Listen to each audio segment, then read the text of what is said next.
ঈশ্বর ভাবনার জন্মলগ্নে মানুষ কল্পনা করেছে এক নারী শক্তির, যে শক্তি অনন্ত, আদি,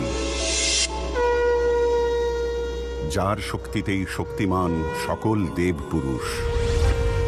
যে নারী তার ভ্রূণে ধারণ করেন সৃজনের কোষ।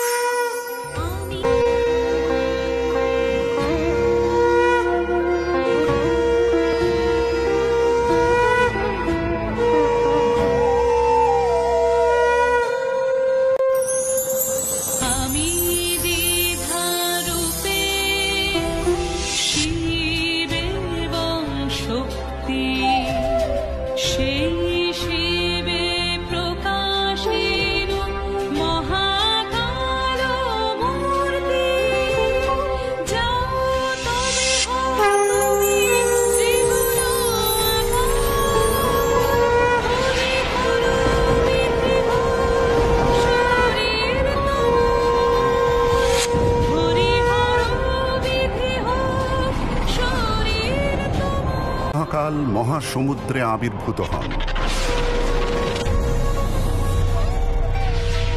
এবং 3 ভাগে বিভক্ত হয়ে ব্রহ্মা, বিষ্ণু ও মহেশ্বরের রূপ ধারণ করেন। এই প্রকারে দেবী আদ্যাশক্তি মহাকালের মধ্য দিয়ে সৃষ্টি করেন ত্রিদেব।